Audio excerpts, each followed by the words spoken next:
Hello everybody, I'm Mo of Many Colors, and I am so glad that you have decided to join me for story time tonight.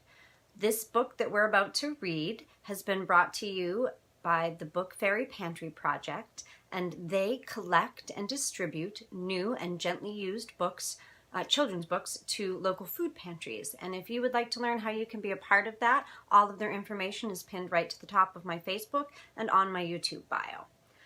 The book that we are going to read tonight is called Sniffles, and it's covering a subject that is very important to me. It is about the truth. And one of my truths is that I am chronically ill.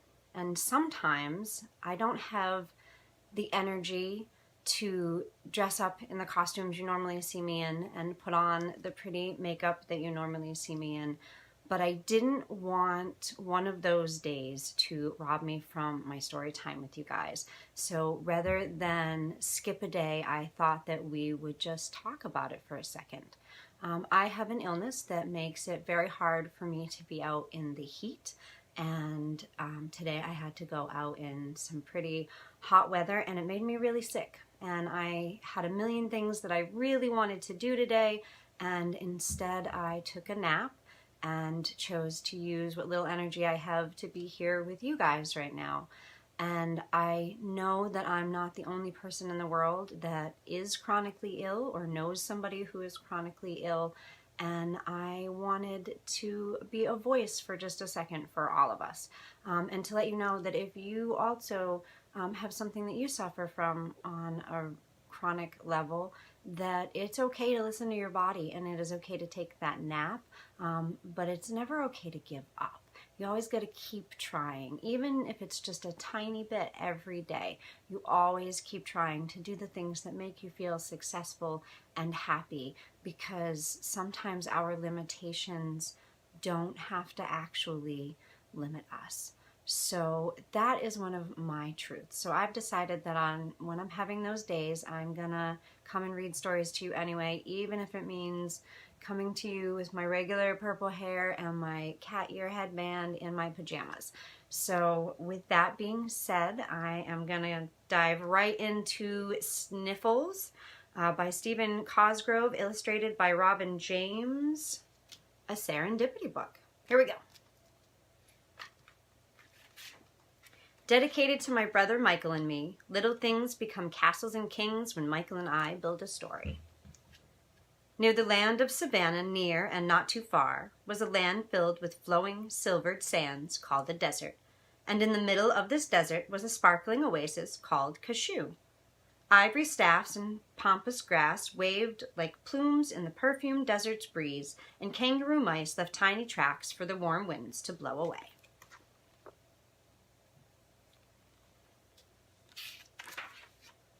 The oasis was filled with many other unusual creatures, creatures so wonderful that they could have easily come from anyone's imagination. Camels with humps and warthogs with bumps waded through the slippery, silvered sands, looking for a bit of this or a bit of that to munch for lunch. Lizards and snakes slinked and slithered, but never withered in the noonday sun. It was here in Cashew that the ostriches lived too. It was here that they raced about on long, spindly legs, flapping their wings that would never fly and chasing clouds of butterflies into the sky.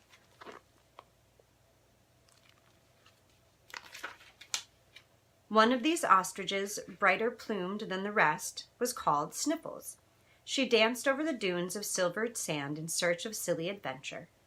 Her searches were only an excuse to call to the others, "Look at me, look at me, look at me." Sniffles loved attention. She sought it in any way she could, and if that meant exaggeration, then so be it. If there was a single purple pansy that happened to grow in the dunes, then Sniffles would count it twice, then thrice, and soon this single flower would become a veritable meadow of purple pansies growing in great profusion.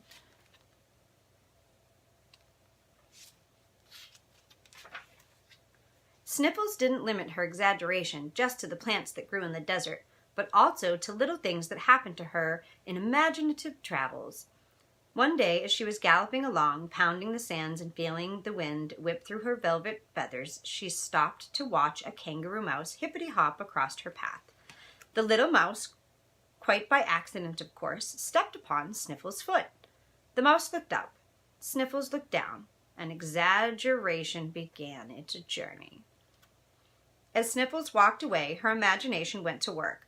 The mouse became many mice and then grew into several large rats. As she trotted down the path, the rats continued growing in her mind, and soon she began limping from the imaginary pain of being stepped on by a much larger beast.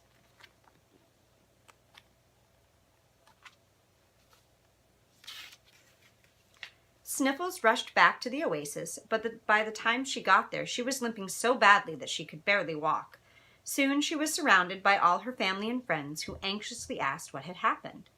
"I don't know," she sobbed as she dragged her leg in the sand in great imagined pain. "I was quietly eating some cashew cabbage for lunch. Suddenly I looked up and saw this cloud of dust racing toward me at an alarming rate. I tried to run to safety, but the dust was faster, and I was trapped." "By what?" asked the others in sympathetic anticipation. "By a gigantic rhinoceroses, Chronomeroses, or an elephant. A large herd of elephants stepped on my foot." The desert air was filled with pity as the creatures gently helped poor Sniffles sit down and brought her tender greens to eat. So injured was she.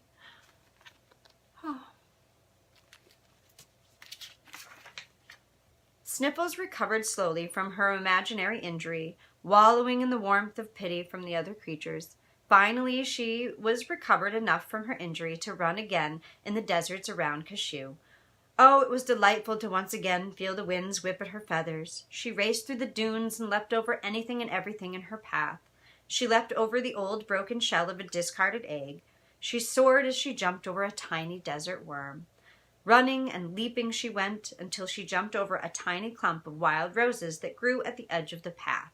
As she flew right over the bush, a tiny thorn scraped her on the leg. Instantly, she came to a screeching halt and looked at the tiny scratch and the itsy-bitsy drop of blood that dripped from the scrape.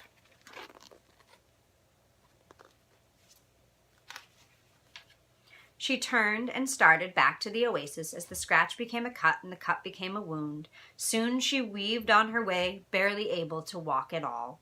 The other creatures rushed to her side as she staggered into the forest of palmetto palms. "Oh dear," they cried in concern. "What has happened?" Sniffles caught her ragged breath and began. "I had just recovered from nearly being trampled to death by the herd of elephants when I took a walk to regain my strength. I had walked only for a tiny bit when I came upon this lovely nest, and in the nest was a little egg."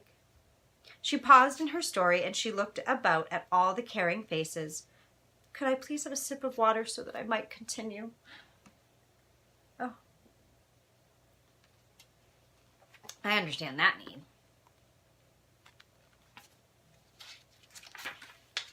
One of the creatures brought Sniffles a sip of water on a palm leaf. She slurped the water and, once revived, continued. "Well, as I said before, I stopped to look at this nest filled with a rare or frightened baby bird." "But," asked a camel with a twisted jaw, I thought you said the nest was filled with but one egg." Rattled at this interruption, Sniffles went on. Yes, but the egg hatched and was filled with 3 rare birds. Anyway, as I listened to them singing, this monstrous snake flew into the tree and—" Wait a minute," interrupted the camel again. "Snakes don't fly." "Fly? Did I say fly? Silly me. I meant to say slithered up the tree and was about to attack these 7 rare baby birds when I leapt to the branch and saved them. Oh, it was a terrible fight."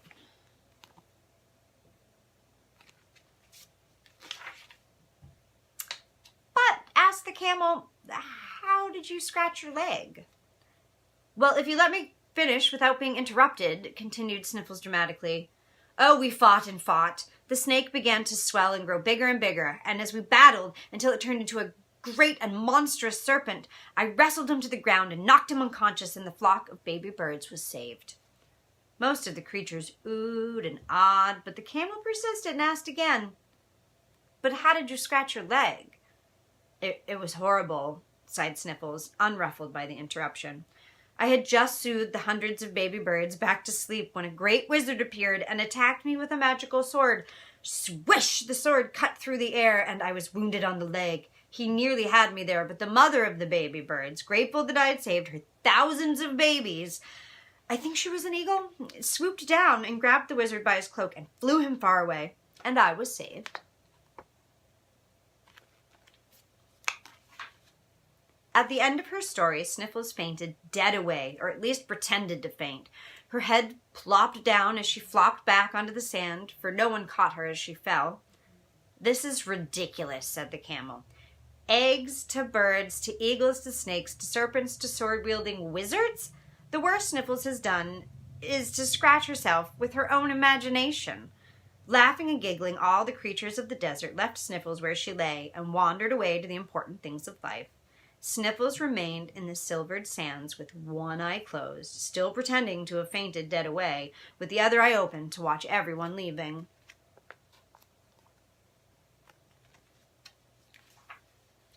When she was sure that everyone was gone, she scrambled to her feet and slipped away into the desert, where she wandered for days, occasionally sticking her head in the sand to hide from her own embarrassment. She would have been left wandering in the ever-shifting sands forever if she had not once again stepped from the path in search of a bite of fresh cashew cabbage. Sniffles had just bent her neck to nibble when she happened to look up as a large eagle swept to the ground and landed in a swirl of dust. She blinked her eyes in disbelief and then blinked them again as a great monstrous serpent slithered over the dunes and stopped right beside the eagle. "Oh me, oh my," she exclaimed in a whisper as her eyelashes flapped to make sure she was awake, which she was. All of this would have been more than enough, but just then a whirlwind whistled and whipped over the dunes, and suddenly there stood a majestic wizard with a twisted magical sword. "Oh my, Sniffles said as she slowly backed away. "You guys stay right there. Don't move. I will be right back. Boy, oh boy, nobody is going to believe this."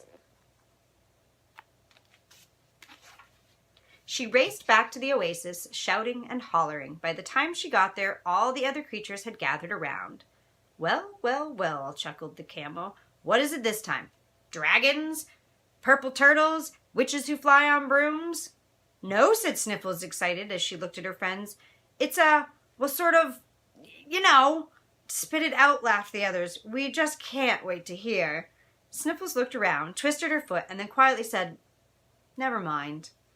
With the other creatures laughing behind her, she softly shuffled back into the slippery silvered sands, never to know for sure if what she saw was real or a mirage. If you add to stories, as we often do in youth, remember silly Sniffles and her paintings of the truth. The end. I think the moral of this story here is that it is okay to ask for help as long as the help you are asking for is help that you really need. This is very much like a very famous children's story about the boy who cried wolf, which you should check out. That's really all for tonight. I'm going to go take another nap because my body is telling me I need to. And you should probably do whatever it is that your body is telling you you need to right now. And depending on where you are in the world, that could be having a fantastic day or sweet dreams. Good night.